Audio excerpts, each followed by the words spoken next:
we're very pleased today to interview Natalie Warshawher, a longtime resident and friend of mine, a resident of Lexington, and she was instrumental and the founder of the Depot Square Gallery in Lexington Center. And Natalie, we know what is happening with the Depot Gallery, Square Gallery, and we want you to talk to us about what it meant to you, how you became involved in starting this gallery. So Natalie, how and when did the gallery start? Well, it all started with an idea in Molly and I's head. In 1981, Gallery on the Green moved upstairs in that building where we were because there was a bookstore that left. And they had already been downstairs as a gallery, and it was all set up in the basement. It was beautifully done. And she approached me one day and she said, "How would you like to start a gallery?" No, she didn't say gallery. She said a group of artists and use our space. And I said, "When do you need to have this done by?" And this was probably January or February. And she said, "June." I said, "That's out of the question. I can't do that. Forget it. No." And then I talked to Gracia Dayton, another artist from Lexington, who's a friend of mine and part of the gallery, and I said to her, "Why don't we try?"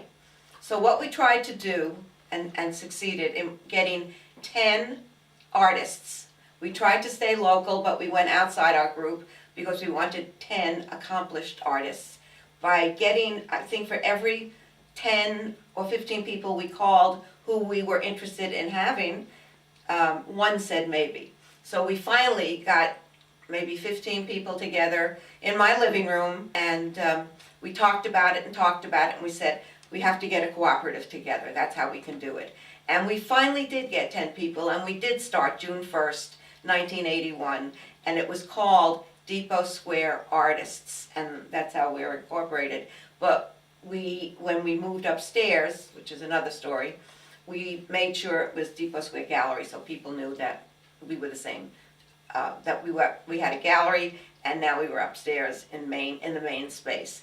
So essentially, it was a deed that was very difficult to do, but we did it, and I'll say we were there for 28 years. Some of it downstairs, I think 12. I can't remember when we moved upstairs. It might have been 84 or 82. No, it's further, probably 84. And then we had the whole space. So we had double the space, and we were able to show everybody downstairs all the time and feature shows upstairs. So that's how it started. Natalie, sorry for interrupting you, but just for the audience, what is the location, the street address of the where gallery? You started the gallery We're still moving out, 1837 Massachusetts Avenue in Lexington Center. And at the time, it was the Giroux building. It is the Giroux building, but the Giroux were running it, and it was wonderful, and they were kind to us and understood that we were a bunch of starving artists, and we were doing fine. And we expanded our group. We only took in, we juried members in, which meant we looked at their slides, we met with them, we saw their work in person, and then if we thought they were good for the gallery, because we had to have people fit with personality too, we invited them. Natalie, could you explain to us the particulars of forming a cooperative gallery? What are the responsibilities? I mean, you talked about the number of artists that you had involved, like 20 or whatever. Between 20 and 25. Now, what are the responsibilities of these 20? That's the miracle of the gallery, that we lasted as a cooperative for so many years. Everybody shared all the jobs. In the beginning, we took turns, just automatically everybody was president one year and secretary and treasurer, or we kept the treasurer, which was me forever and ever and ever. And then I finally said after, I don't know, 20 years or 25 years, I'd had it, and somebody else finally said, I'll do it. But everybody had a job. Everybody was responsible for sitting the gallery. we took turns, we had a schedule every month, and we signed up, and we were responsible. And if you're responsible in a group, you don't want to let anybody down. So the group, and there's always leaders, and there's always people who are workers, and we have managed to run the gallery without any hired help at all for all these years. That is amazing, these number of years, right? Yes. Natalie, approximately how many, I don't want to say paintings, but works of art do you have in the gallery, did you have in the gallery at any given time, approximately? You mean the each member?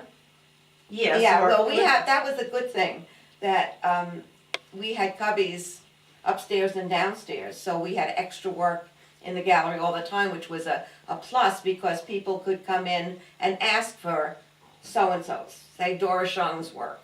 And we would say, well, this is what's on the wall, and this is what we have in our cubbies, and show a lot of Oh, I work. see. So probably each person, depending on the size of their work, had at least 10 or more extra pieces, and every month they hung at least 3 or 4 depending on size. So we were always on view, and if not on view, then we were particularly available. So that was one of the pluses of being in the gallery, was your work was always available. So people did come in and ask for some specific artists' work, and we had it.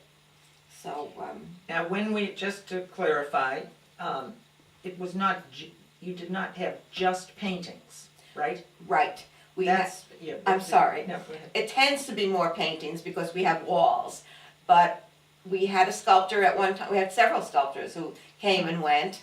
It's a year's membership, so the big thing about the way we survived, going off on a tangent, but that's important, we paid our dues up front a year ahead of time, so that if anybody walked away, and it was in our bylaws, you didn't get a refund or a rebate or whatever. So that was the good thing with the gallery, so that we did have sculptors who stayed at least for a year, and we really felt a need for it, but it's difficult because their costs of doing their work, unless they're all in clay, is very expensive. The, what was the other thing you asked? The other people in the gallery. We also have Joan Carter, who's a Lexington Arts and Crafts Society member, like I am. And she is a potter, but she does sculptural work. She does non-functional, that's a better way to describe it, work, and her work is beautiful. And so she's been with us, but had been with us for many, many years. Probably in the 20s, I can't remember. But we have a core group of people who have been with us more than 20 years. So that shows a good thing too. And the way we structured the gallery was the dues and sales contributed to running the gallery. And some years, when our sales were really good, then we gave rebates to everybody, so that because we never had money left, we never kept money, so we acted as a true cooperative where you shared in everything, and everything that was great you got back. So that worked for a long time till the economy started to go south. So basically, we were always looking for more fine art, and fine art goes in many directions. But it's difficult to get more than painters, or not just paint, but wall hanging people. We do have a person who does quilts, and they're decorative quilts, wall hanging, they're funny, and she's on a leave. We could also take a leave of absence after several years if we needed to, and then come back to the gallery without any penalties. So that's another thing that was a good thing for the gallery too. So I think that's it with the kinds of methods, but within the hanging pieces, there's all different kinds of art. We have watercolorists, we have people who work with chalk, pastel, acrylics, oils, construction, collage, multi-directional or multimedia. I mean, there's lots of different things, and people, once you join the gallery and are accepted, you may go in any direction you want. So you can grow within the gallery, and that we had a lot of people who were new artists who became very, very fine, recognized artists within the area. So that's basically, I think that's all we have. Right. Natalie, how did you reach out? I mean, your organization or your cooperative organization, how did you reach out to the community? How did you make people, not only in Lexington, but around the surrounding towns and in this state and so forth, how did you make them aware of what you had in the Depot Gallery? I mean, you think of taking out an ad in the newspaper, but that's not the only way to encourage people to come in and purchase your items. It's just a good question. When we first started, it was word of mouth, and we did take ads out in the Lexington Minuteman. We did have articles, and we were a new gallery, if I remember correctly. Oh yes, we did, because we have it in our archives, pictures, photographs of when we were young. And people heard about the gallery, and it's almost, in the Minuteman, in those days, the back part of the Minuteman went to many different towns. So if you advertised in that part, or the story was in that part, then it got around who we were and where we were. And also the Globe in the beginning, well, when the Northwest section started, I don't remember how many years ago, they did a lot of good things with us for the gallery. And we also gained a mailing list. And our mailing list, where we sent monthly invitations, was over 2,000. So, and our mailing list got added to, got subtracted. We had a system now where we could take names off if they hadn't been in the gallery in 10 years or 5 years. So we kept our mailing list no higher than 2,300. And we did send monthly mailings. So word of mouth, and also art magazines and Art New England, local art, and people picked them up, not just artists. We advertise all the time, but you had demonstrations and so forth. Yes, you mentioned that. Yes, every month, the people who were featured upstairs or the feature gallery when we were downstairs with feature artists gives a demonstration. It's usually the third Thursday or the third Wednesday. And they invited people to come at lunchtime, bring your lunch or just sit. And we'd have lots of people come to listen to the artists talk about their work. Some of them gave gallery talks about their work. Some of them gave demonstrations about their work. And they were there to answer all kinds of questions. And that was very well received by the area, by the people in Lexington, including workers, not just people who live here. And we got that idea from Gallery on the Green, because they did it also. And so it was successful for them, so we decided we would keep it going. And then we moved over to our Friday nights. The members wanted music. They figured that music would go very well in a group of art, with a group of artists, and in an art space. So one of our members, or several of our members, went and got good groups from, bebop, if you want to call it, to classical, to chamber music, to poetry reading was also added to it. And we would do that on one Friday night a month too. So, and all of this was free, except some of the times there were donations left for the performers. So that was a big success, and that was another group of people who came from not only the musicians, but also from within Lexington, who never would have come to the gallery, but they came for the music. So that was another outreach. We did a lot of outreach, and we had school groups come in, and from the high school, we once ran a show for art, college art majors from the schools.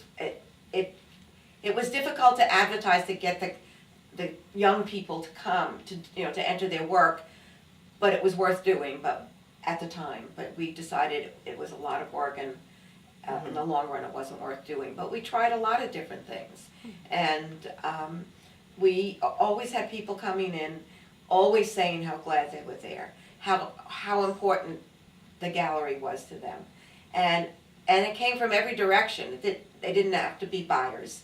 They could just be people. And we had regulars who came in to sit and look and talk to us. And the big thing about the gallery is it was always manned by one of the gallery members. So any question about art, medium, they usually knew.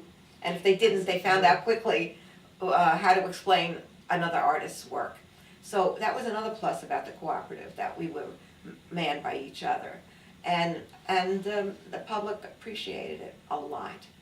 So I'm just amazed, and you must be very proud that the original group of people stayed together and you made this work for so many years and gave so much to the community. I mean, certainly the community appreciates all that you did, and you were not only artists, but I do believe all of you in there were educators too, because they explained their work and everything. And I think that's very important. So if you purchased an item there, you knew the history of it. You just didn't take something off the wall. that's right. Or pick it up off the table and, oh, this is lovely. And you could always meet the artist. And you could meet the artist, and I think that added so much. Well, that was the other place. We always had a fancy reception, at least with wine and cheese, but it was always a spread because the members brought in more stuff, food also. But that was always the first Sunday, usually, after the show opened. So that was another chance to meet the other members in the gallery and the artists who were showing at that point in the gallery. So we had lots of opportunities for the public to join us. And all we kept hearing was how thankful they were that we were there, that it was in Lexington, and how lucky Lexington was, and how they enjoyed coming to Lexington because they come to see the gallery and then do other things, like have lunch at Via Lago or something like that. Right. When did you decide that you had to close? Well, in the last, I would say, probably we didn't realize how bad the economy, how long the economy was going to be like this. So we kept plodding along and using our reserves and managing, but the sales were dwindling. And we saw that in sales, and we needed sales to help run the gallery financially. So it wasn't till, I guess, December. We saw the handwriting on the wall in October. And we had a tenant who begged us to let her use our downstairs for her shop. And we thought this was income that was going to come in every month, and it would make it easier for us and less likely to have to leave as quickly as we had to. But she walked out after 3 months. She left, and she owed us, well, we were behind the 8 ball at that point. And we talked to the I specifically know Dr. Manganello, and he's a very nice man. And I said to him, we're really having problems paying the rent. And that part of Mass Avenue, the front of the building, the Mass Avenue side, is much more expensive in rent than Merriam Street or Depot Square. So we pay a lot of rent, but we were able to do it. And of course there were increases all the time, the rent never went down, but we were still able to hold our own.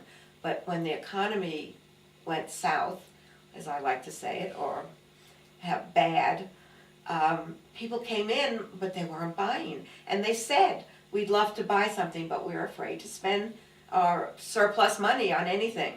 And we saw that. And so the landlord helped us a little, he said, well, I'll reduce the rent. And he did that, but it wasn't enough. And it was at a point where we said, we can't pay you. And we said, we're going to have to leave.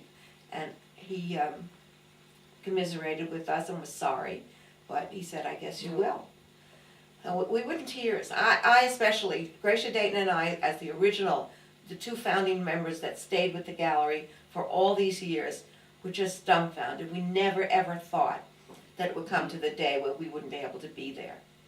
And we had a big party and invited the world, and it was a farewell party and a new beginning, because that's what we see it as now. A chance to regroup and do things maybe a little differently, and that that's basically what it all came to be. But we did have, during the party, we had a silent auction, and for 2 weeks before that and through the party, which was the next to the last Sunday of the party, after we left, after we closed, we sold a lot of work, but it was all sale, things that we had donated to the gallery. So everything we sold in the silent auction all went to help the gallery, which in essence was to help pay some rent to the landlord.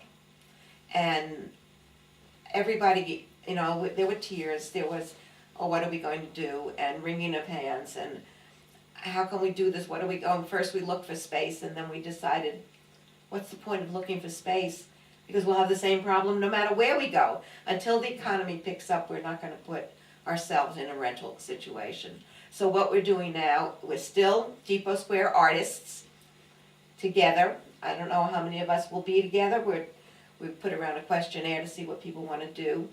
But we're looking for outside shows as a group. So if anybody knows of any office space, any lobby space, anything where we could hang as a group, 15 to 20 paintings, let us know, let me know. I'm in the phone book, in the Lexington phone book, NATALIE WARSHAWER, and we'd love to do it.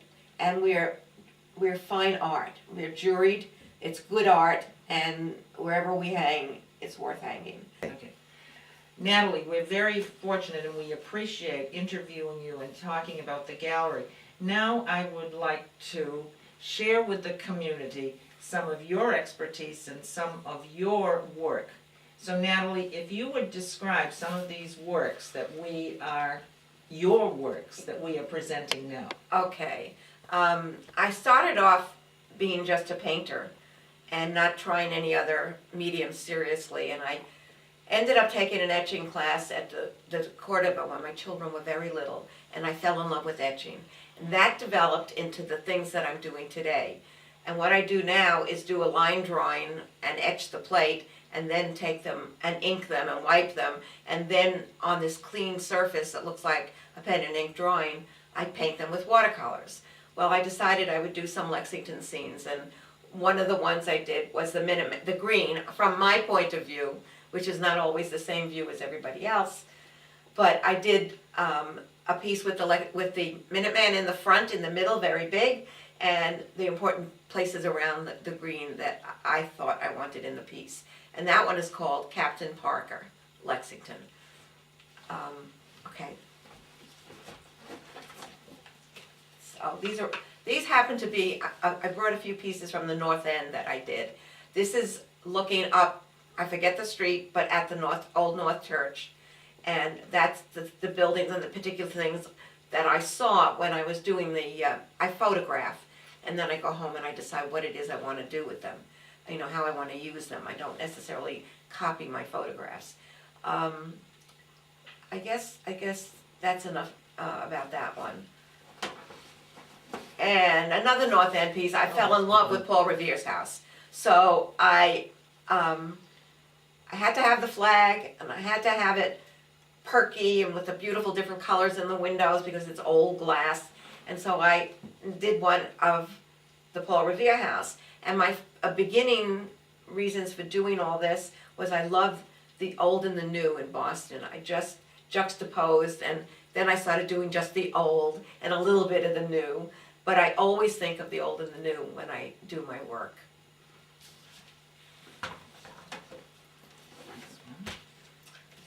Okay. This one is called Acorn Street, which is up on Beacon Hill.